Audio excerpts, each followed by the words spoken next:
Before I start the video, let me just say that if you have not seen part 1 of this epic adventure we are taking to figure out how the Game Boy was created, I suggest you click the annotation on the screen or click the link in the description below right now to take you there. Go ahead, I'll wait.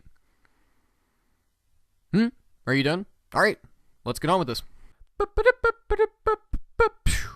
So I know many of you guys have been waiting for this, and here it is. It's the next episode of Jacob's Nintendo History Lessons. Last time we covered how Gunpei Yokoi got his start with Nintendo and went on to create the Game & Watch series, and now it's time to discuss how he furthered his career to create one of the best-selling video game systems of all time, the Nintendo Game Boy. So let me just put my pants on, take a sip of water, and we'll get started.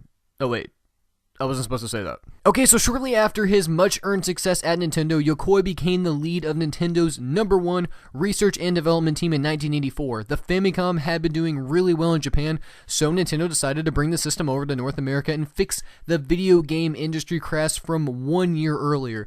And this project began to pick up a lot of steam. Nonetheless, and it eventually released as the Nintendo Entertainment System, which we all know went on to sell like Flappy Birds mixed with Call of Duties and cocaine. That might be an exaggeration, but it did very well though. So Yokoi and his team contributed to the making of ROB, which stands for Robotic Operating Buddy. This was a peripheral that helped in functions of the console, but its main purpose was just a selling point, and he's just so cute. I mean, who wouldn't love this guy? I would love having this guy sit by my gaming stuff. And this team also helped develop the original Metroid and Kid Icarus, which also helped form the side-scrolling genre with its added exploration. Now let's get to the meaty part of the video, and the part where you, the viewer, find out just how the Game Boy came to be. Members of the research and development team #1 split, and some of them went to form Intelligent Systems, which created first-party games for Nintendo, and they still do today. The remaining members scrapped everything and started working on a new project completely. Yokoi realized how popular handheld gaming could become with the success of the Game & Watch series, so the team's main point of development, their main drive, was just to create a device that would keep costs low and revolutionize the entire industry.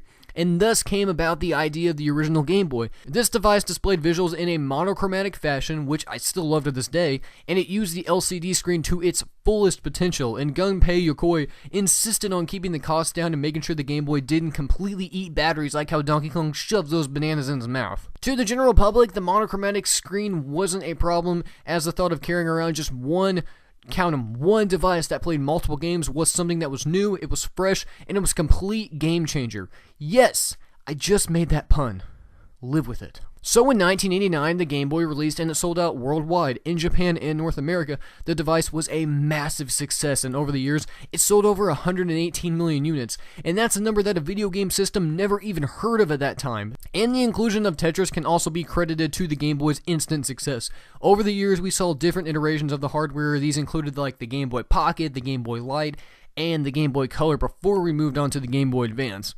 Sadly, Yokoi did not see much success at all after the Game Boy. He went on to create the Virtual Boy, and for my first episode in Nintendo history, if you want to check that out, there's a link in the description below. We all know how that turned out. His reputation was vastly tarnished by this device, so he eventually resigned from Nintendo in 1996, and sadly, 1 year later, he actually died in a car accident.